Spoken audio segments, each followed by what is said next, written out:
Hey everyone, welcome to Dama Scaling YouTube channel. I'm your host Eddie Wang, and today I want to open a discussion video, and this video is going to be a discussion, not exactly a tech video per se. It's going to still be a tech thing, but it's going to be universal, not really something related to Kunimitsu only, and it's going to be explained through Kunimitsu on this example, but it's something that I really want to make this a Tekken school with, like a really narrated video explaining how this works.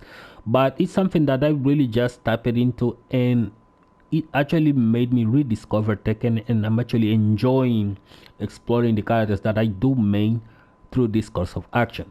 So what I'm talking about is an option that whenever you do this option, it doesn't matter what your opponent does. If you know in what range or what frames are going to count after they do anything beyond, or like for example anything inside the tracking or the frame that you are expecting, you will be able to block it, to dodge it, to launch it, to punish it, and even do whatever, right? And this is, I decided to call this layering, but it's something that already exists. This is something that me plays a lot around it. Also, Arsalam Ash, not many people actually do play around this pretty well. So that is why I'm calling it layering. Layering because the more you apply to it and the more you understand it, the more you can layer out your offense through it and having a bigger arsenal of things that you can do with it.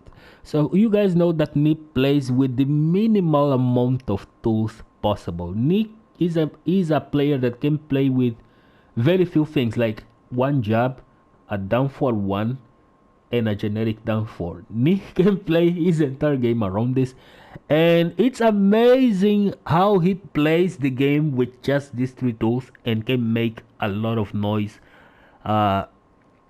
And it makes the game extremely compact, right? But the layers that come out of his jab, of his down for one and his generic down four, is so big that if you try to play Tekken with him and you try to open yourself up with like a bigger launcher or moves that are very punishable, you will only going to expand his life lead.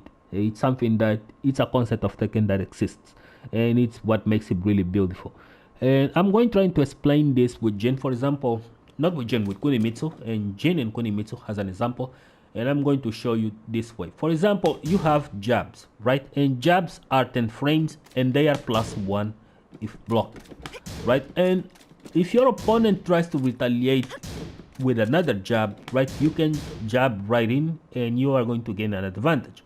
But most people, when they get hit by a jab, if they don't press a button, they rarely are going to sidestep because this actually glues people on the floor, so they tend to duck. So it's really natural to do a down for one after a jab, which becomes a 12 frame mid, right? And you can even layer this out into a 11 frame mid by doing a down for 2 with Kunimitsu, which is 12 frame mid. Or you can do a generic down 4, right, to avoid the high, and you are going to get an advantage, and you can layer your game through that.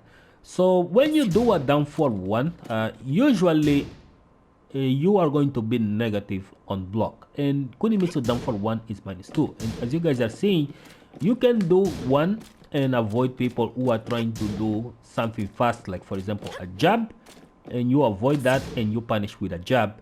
So it's really good with a side step. You can also side walk and avoid bigger moves, or you can just really do a down four, a generic down four, and avoid a high in the process. So this is what it comes down to layering. Or you can do a double down 4-3 to check people that likes to duck. It also stops people for full crouching mix up in your face. So this is a really important move.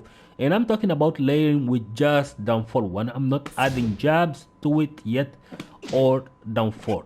Each move that you do, these three moves are going to layer itself with different situations in the game that you can expect and avoid people who are trying to press some buttons. So I'm going to show you this with a more practical example. For example, if let's say Jin blocks a down for one, right, And if he blocks this down for 1 and he tries to respond this with a back 3, for example, back 3 is 16 frames, and it's really logical to do a back 3 here because you cannot backdash from a back 3, right? So where I was going, you cannot logically backdash from a back 3.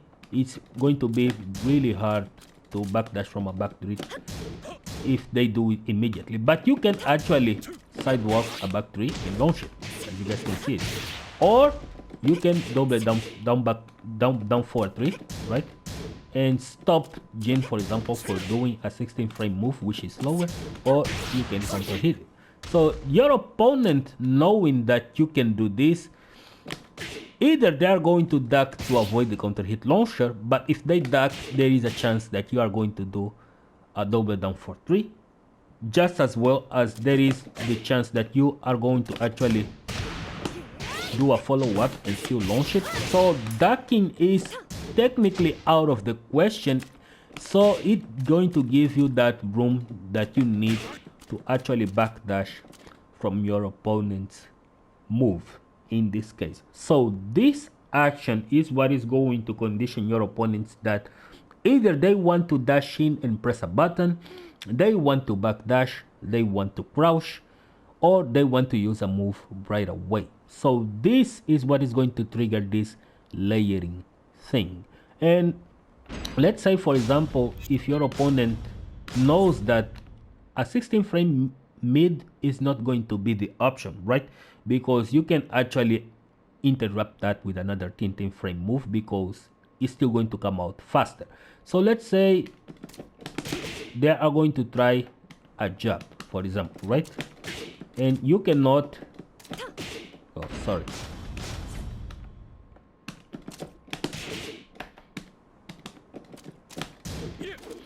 as you guys can see, the jab you can, I'm too slow.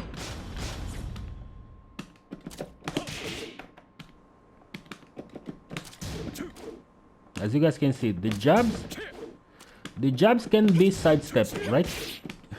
And you can also with Kunimitsu enter Setsunagake. And if your opponent is pressing too much buttons, for example, you can actually avoid this, right? See? Or you can really just go with the low, or you can really just duck and launch it. Yeah, it's really just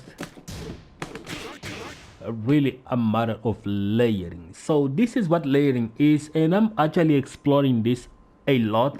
If your opponent wants to do a low or something, like when you do a sidestep into a duck, you can avoid most things. You can avoid highs, you can avoid mids, and you can even block certain lows. So it's a really dangerous game, and it's really fun. It's really fun. I think this is going to be the future of Tekken, if it is not already, because Nip plays like this and it's really attractive the way he plays it.